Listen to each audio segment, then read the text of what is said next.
My name is Michael Browne. I've been working with Eric Cantona for the last 6 years on this exhibition which we call From Marseille to Marseille. I'm from Marseille, Eric's from Marseille, and this is our connection.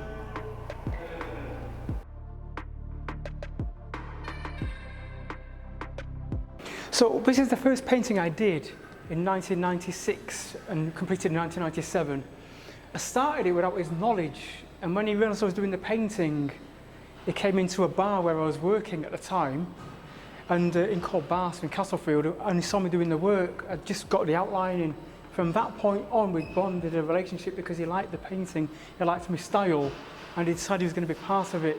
So I asked if he would pose for me a few weeks later to be involved in the painting. He said, yeah, he'd obliged to, while getting paint on his hands while looking at the work.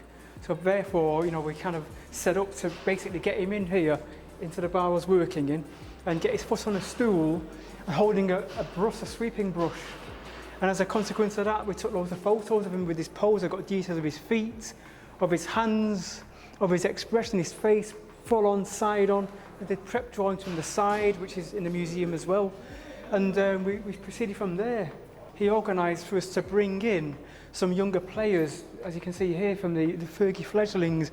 But unfortunately, I didn't include Paul Scholes, which I should have done. Because he would have suited in being in the top right position behind Sir Alex.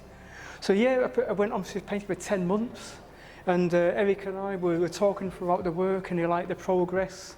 He'd already decided he was going to buy it after about 4 weeks of me starting the work.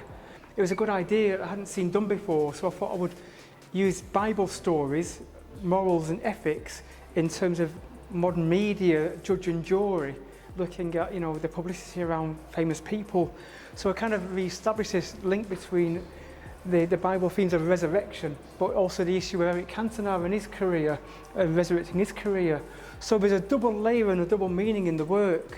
This kind of attitude or approach has shaped my other work in the same way, because there's multiple layers of meaning. It goes one way or the other, either the sacrilegious route, which some people will call it if they're on one side, and the other side will say, well, it reminds us of true stories in the past, in history, and it's the overall allegory that's important.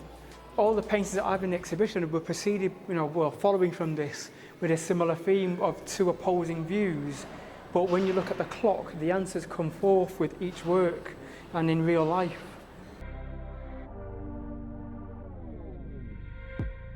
Eric wanted me to paint these two characters initially as separate paintings. He just gave me two names, of Viv Anderson and Socrates. But I wanted to combine the two on a podium and link up the football history of Brazil and England. So I divided up the two images. So basically, Viv Anderson was the first British black player, English black player, and Socrates was the player that stood up for democracy, and when Brazil was very much ruled by military, and there was not as many rights. His father was an intellectual, he had a book collection, and Socrates' name came from his father's book collection because he loved philosophers. So the idea was for me to put the two together. That's what I wanted, and suggested it to Eric. And I used the image of the School of Athens by Raphael. So you have the painting in the Vatican. It shows a huge semicircular image of Plato and Aristotle in discussion over the populace. One pointing to the skies regarding the spirits and geometry of the universe and laws, natural laws. The other one pointing to the people regarding the people's current affairs on the ground. And so it was basically a diverse element again. So I've had the two footballers taking two opposing stances, but the same methods. We've got space, we've got the way the figures are all congested into a given area, and we've also got Socrates as a man of the people. And that's why I've got the two on the podium together as a complementary image of celebrating or showing two standpoints in the same theme.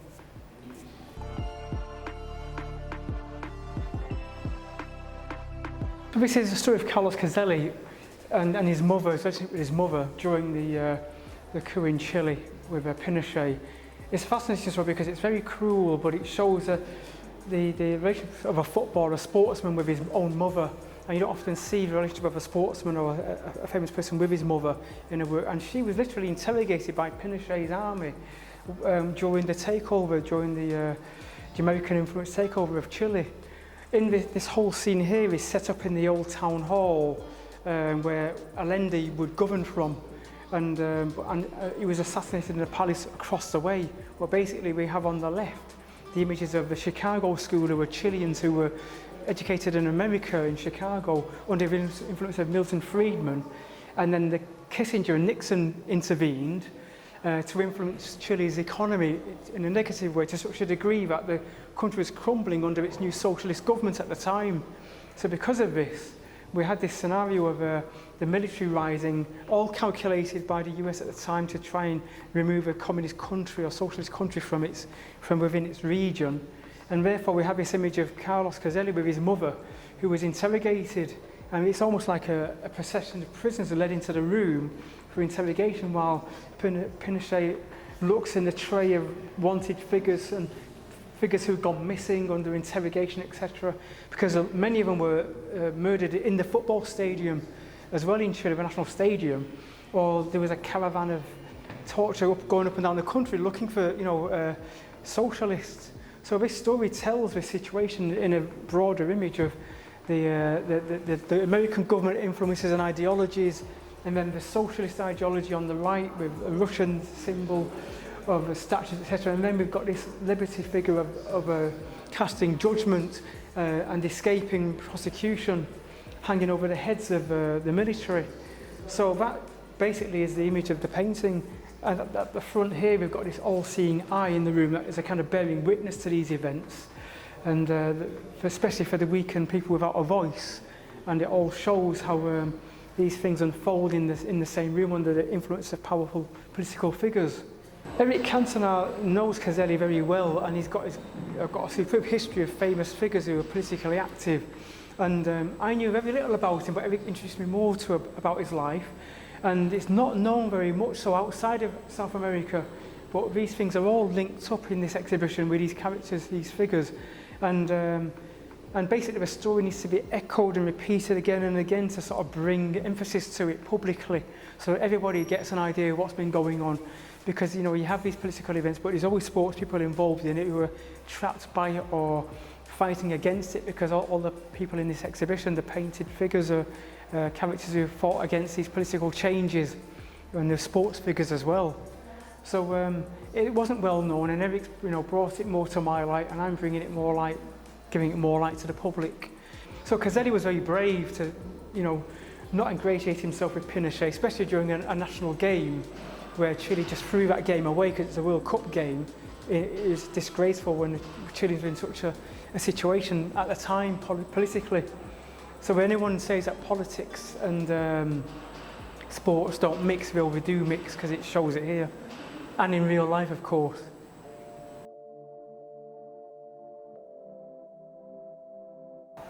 So as you can see, there's an image of Maradona here in the shape of the shape of a coffin, but I painted this 3 months before he passed away. I was on the painting for about 9 months before he died. But he's an amazing character, amazing figure, an amazing symbol for Argentina. And when Eric gave me this name, because he loves Maradona, obviously himself, as many people do, because of the way he stood up for people, he stood up for principles, he stood up against many odds. And so as a consequence of this, I just had to get this character out of the two sides of him, and I really wanted to show his portrayal, well, partly in relation to the Falklands War and the World Cup. And I brought the two images together from, obviously, the seat of power, Parliament, Big Ben, and then the image of the World Cup in his hand. And this was a juxtaposition again of two different takes, whereas in the one hand it shows Maradona in kind of celebration, and on the other hand it shows Maradona in pain. The burden of religions, etc., put on his shoulders, and the population had put so much onto him. It's very important for him to try to be someone to everybody, because he was a character laden with expectation, and he fulfilled those things for many people.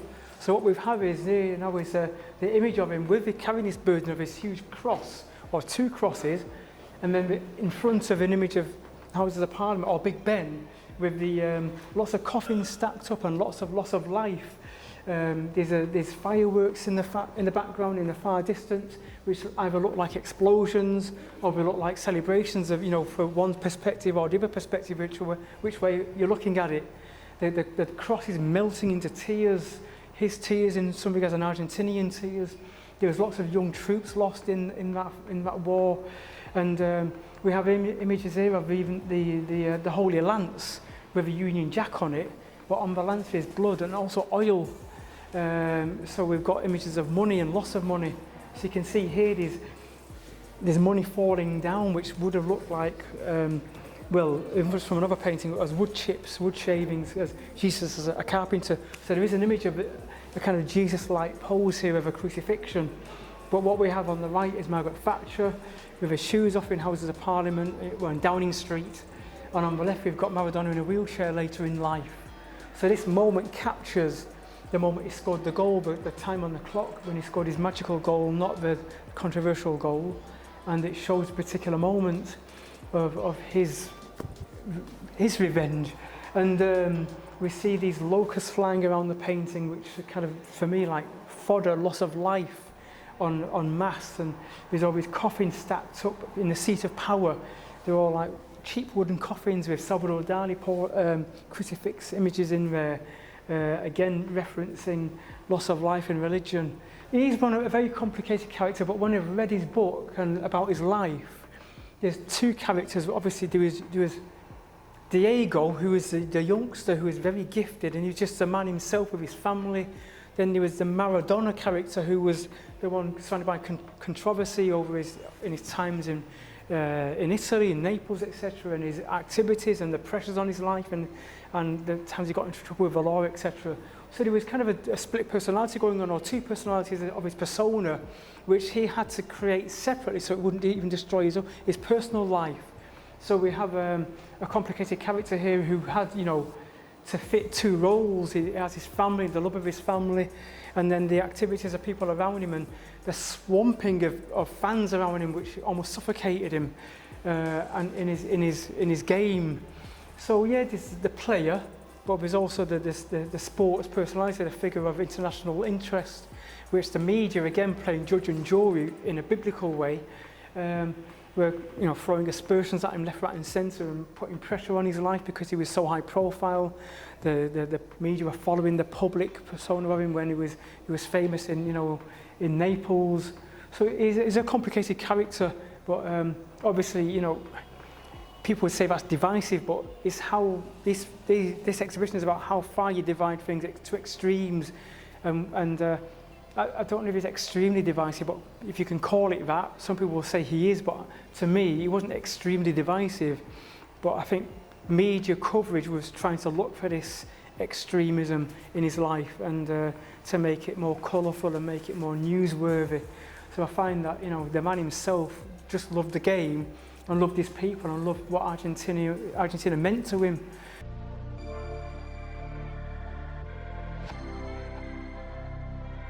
So it's unusual because to see a circular painting, this is obviously a very large circular painting which took a lot of preparation to make.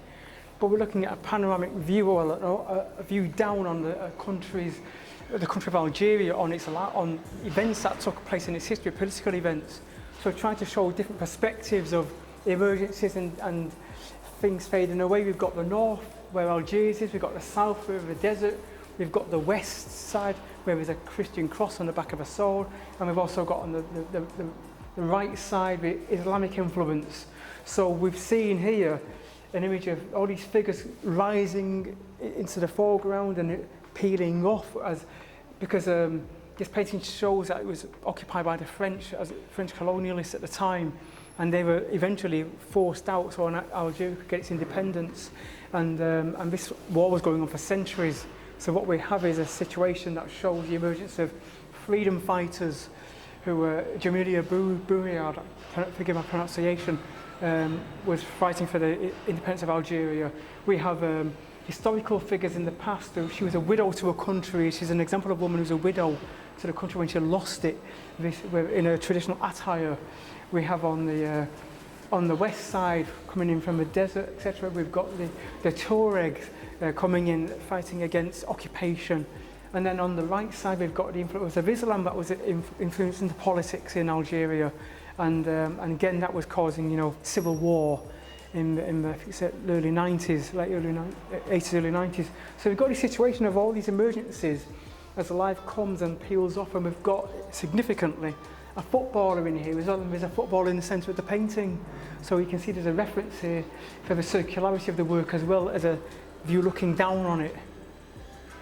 So Eric asked me to paint Rashid Makhloufi, again a figure that he greatly admires, because he was wanting to fight for Algeria's independence and identity, and to do that through sport, he proclaimed a national Algerian team with an Algerian flag. And so the players who were already international players, but some were based in France, all skipped out the country, met in Tunisia, I think, and then formed their own Algerian team that would play other countries to try and raise a flag if those countries would play.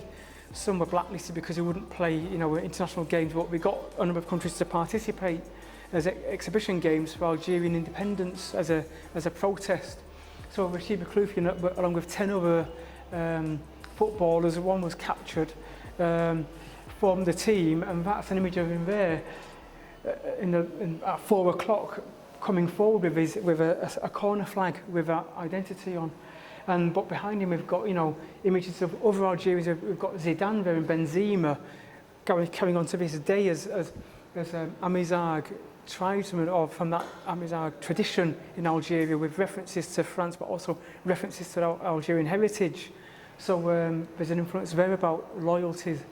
So what we've got is the emergence of these players, and we have the Algerian independence now, obviously. Then there's the emergence of women who want to play in sport, and Muslim women who want to play sport, and that's been emerging more, and that's been a difficult task, but it's changed over time. So they've had their own team, so I've got images of sportswomen who've come forward. So things come forward in generations and peel away as things rise and fall, and that shows quite well in this whole world view of a country, where it all disperses into a skyline from influences from afar. There's even oil wells there, but I put them behind the women because women's access to wealth, etc., seems like it doesn't happen. So I contrasted again the juxtaposition of opposites between the haves and the have-nots and where the power lies with these figures.